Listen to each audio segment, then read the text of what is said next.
ஹலோங்க, Subha cooking உங்களை அன்புடன் வரவேற்கிறது. இன்றைக்கி நம்ம பார்க்க இருக்கிற உணவு வகை என்ன அப்படின்னு பார்த்தீங்கன்னா ஓக்ரா ரைஸ். இன்ஸ்டன்ட் பாட் யூஸ் பண்ணி ஓக்ரா ரைஸ் எப்படி பண்ணுறதுன்னு பார்க்கலாம். இதான் நான் ஃபஸ்ட் டைம் நான் ட்ரை பண்ணுறேன். ஸோ எனக்கும் இது எப்படி இருக்க போகுதுன்னு தெரியல, பார்ப்போம். ஐ ஆம் ஆல்சோ வெரி எக்ஸைட்டிங். பாய்ங்க. வெண்டைக்காயை இந்த மாதிரி 1 இன்ச் அளவுக்கு வெட்டி எடுத்துக்கோங்க. வெண்டைக்காய் நறுக்கியாச்சு. வெங்காயத்தை பொடி பொடியாக நறுக்கி எடுத்துக்கலாம். வெங்காயமும் நறுக்கியாச்சு. முட்டைக்கோசையும் இந்த மாதிரி பொடி பொடியாக நறுக்கி வச்சுக்கோங்க. இது ஆப்ஷனல் தாங்க. முட்டைக்கோஸ் பயன்படுத்த வேணான்னா இதை தவிர்த்துருங்க. இன்ஸ்டன்ட் பாட்டில் சாட்டே அது லெஸ் ஆப்ஷனில் போட்டுக்கோங்க. இது ஆன் ஆனதுக்கு அப்புறமா நல்லெண்ணெய் சேருங்க. 1 கை அளவு நிலக்கடலை பருப்பு போட்டுக்கோங்க. மிதமான சூட்டில் அது நல்லா செவக்கிற வரைக்கும் வறுக்கணுங்க. கடலைப்பருப்பு வறுபடுற நேரத்தில் நம்ம இந்த லெமனை புழிஞ்சு எடுத்துக்கலாம். 1/2 லெமன் ஜூஸ் எடுத்திருக்கேன், பாதி மட்டும் தான் எடுத்திருக்கேன். அப்பப்போ இடையில இந்த மாதிரி கிண்டி விட்டுக்கும். நம்மளுக்கு இன்னும் கொஞ்சம் டைம் இருக்கு, அதனால இந்த கொத்தமல்லியும் நம்ம நறுக்கி எடுத்துக்கலாம். கொத்தமல்லியும் நறுக்கியாச்சு. இப்போ இந்த தக்காளியும் நம்ம நறுக்கி எடுத்துக்க போறோம். பாதி தக்காளி மட்டும் போதுமானதுங்க. இப்போ கடலைப்பருப்பு பார்த்தீங்கன்னா பாதி வறுபட்டுருச்சு இல்லையா, அந்த டைம்ல கடலைப்பருப்பும் உளுந்தம்பருப்பும் நம்ம சேர்ந்து போடுறோம். இப்போ அதை வறுபடுற கேப்ல நம்ம அந்த பூண்டையும் நறுக்கி எடுத்துக்கலாம். ஒரு 5 பல்லு பூண்டு மட்டும் போதுமானதுங்க. பூண்டும் நறுக்கியாச்சு. இப்போ தாளிக்கிறதுக்கு கடுகு, உளுந்து, அப்புறம் பெருங்காய பொடி, கருவேப்பிலை, அப்புறம் மஞ்சள் தூள், மல்லித்தூள், மிளகாய்த்தூள். இது காஷ்மீரி மிளகாய்த்தூள். இதெல்லாம் எடுத்து வச்சுக்கோங்க. அது கூடவே ரைஸ் 1 கப்பும் எடுத்து வச்சுக்கோங்க. இப்போ நம்ம அந்த சாட்டே ஆப்ஷனை நார்மலுக்கு மாற்றலாம்.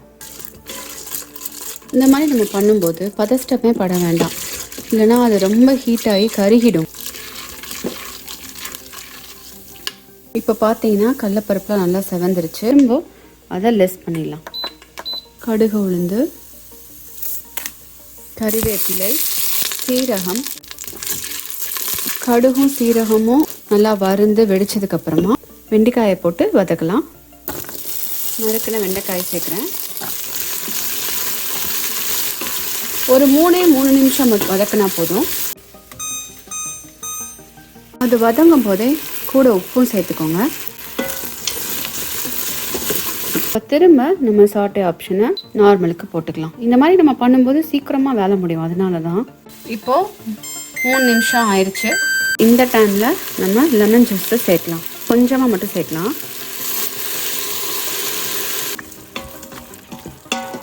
இந்த சாட்டே ஆப்ஷன் ஆஃப் ஆயிடுச்சு. திரும்ப ஆன் பண்ணிக்கலாம். மஞ்சள் தூள், மிளகாய் தூள் சாதத்துக்கும் சேர்த்து போடுறேன், அதனால் 1 ஸ்பூன் போடுறேன். மல்லித்தூளும் 1 ஸ்பூன் போடுறேன். பெருங்காயத்தூள் கொஞ்சம்.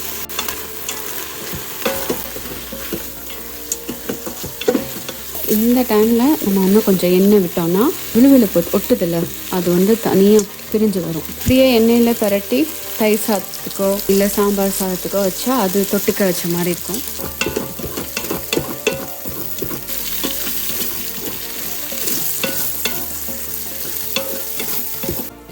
நம்ம ரைஸ் அளந்தோம்ல, அதே கப்பில் 1 கப்பு தண்ணி விடலாம்.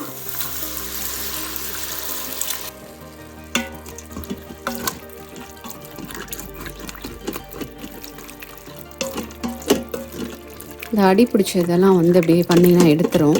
சரி, நான் இந்த கரண்டியிலே எடுத்துடுறேன்னா பார்த்துக்கோங்க. அது ரொம்பலாம் அடி பிடிக்கல, சும்மா அப்படி பார்க்க உங்களுக்கு அப்படி தெரியுது. இதே நான் ஸ்டீல் கரண்டிலாம் யூஸ் பண்ணல, இது ரொம்ப சாஃப்டாக தான் இருக்கும். வெங்காயம் சேர்க்கலாம். பூண்டு, தக்காளி, கழுவுன அரிசி, இன்னொரு கப்பு தண்ணியும் சேர்த்துக்கலாம். அரிசிக்கு தேவையான உப்பு போடலாம். நல்லா இருக்குங்க, ஸ்மெல்லே சூப்பராக இருக்குது. ஹோப்ஃபுல்லி நல்லா வரும்னு நினைக்கிறேன். Let's see. வெறும் மிளகாய் மல்லி வேண்டாம் அப்படின்னா கடை சாம்பார் பொடி கூட நீங்கள் சேர்க்கலாம். நறுக்கி வச்ச கேபேஜை அப்படியே மேலே போடுங்க. இப்போ நறுக்குன கொத்தமல்லியை மேலே போடுங்க. சாட்டே ஆப்ஷனை கேன்சல் பண்ணிடலாம். எதுக்கும் நான் இன்னொரு 1/4 கப் தண்ணி சேர்க்குறேன். தண்ணி கொஞ்சம் குறைவாக இருக்கிற மாதிரி இருக்குது, சரியாக வரும். பட் எதுக்கும் இன்னொரு 1/4 கப் சேர்க்குறேன். ஃபஸ்ட் டைம் பண்ணுறனால தான் இந்த கன்ஃபியூஷன்லாம். ஹோப்ஃபுல்லி இது கரெக்டாக வருங்க. அவ்வளோதாங்க. மூடி போட்டுட்டு நம்ம ரைஸ் ஆப்ஷனே போடலாம். அவ்வளோதான். அதை மேஜிக்காக பண்ணும்.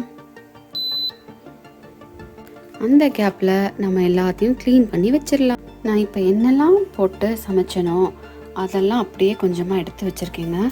நான் இதில் அரிசிக்கு பதிலாக அவல் போட்டு செஞ்சுக்க போகிறேன் எனக்கு மத்தியான சாப்பாடுக்கு. விசில் வந்து நான் சீலிங் ஆப்ஷனில் தாங்க போட்டிருக்கேன்.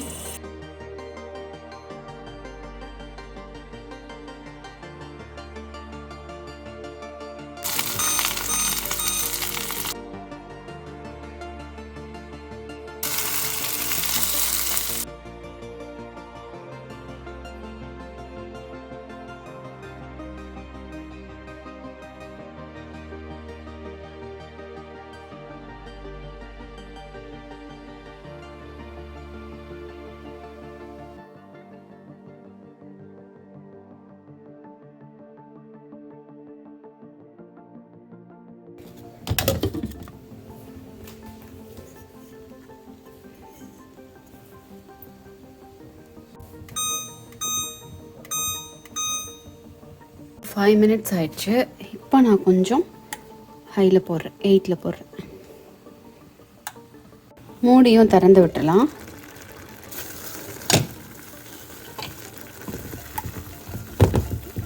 தண்ணி கொஞ்சம் அதிகம் தான் நினைக்கிறேன், பட் சரியாக வரும். அவள் இன்னும் கொஞ்சம் வேகாமல் தானே இருக்குது. ஒரு கிண்டிட்டு அப்படியே திறந்து விட்டோன்னா சரியாக இருக்கும்னு நினைக்கிறேன். ஒரு நிமிஷம் 28 செகண்ட் இருக்கும்போதே திறந்து வச்ச உடனே தண்ணி நல்லா வற்றிச்சு பாருங்கள். கொஞ்சம் தான் இருக்குது, இதுவுமே வற்றிடும். அவ்வளோதான், என்னோடய சாப்பாடு ரெடி. இப்போ பார்த்தீங்கன்னா தண்ணி நல்லாவே வற்றிடுச்சு. இந்த டைமில் நான் என்ன பண்ண போகிறேன்னா, அதுவுமே 7 செகண்ட் தான் இருக்குது. ஸோ கொத்தமல்லியை தூவிட்டு அலாம் ஆஃப் பண்ணிடலாம். மூடி போட்டு வச்சுட்டு அடுப்பை அணைச்சிருங்க. ஒரு 3 நிமிஷம் கழித்து சாப்பிட்லாம். My foot is ready.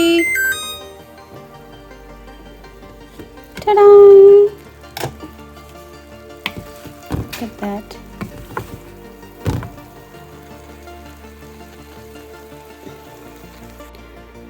Ready ஆயிடுச்சு. ஹோப்ஃபுல்லி எல்லாம் நல்லா வந்திருக்கும்னு நினைப்போம்.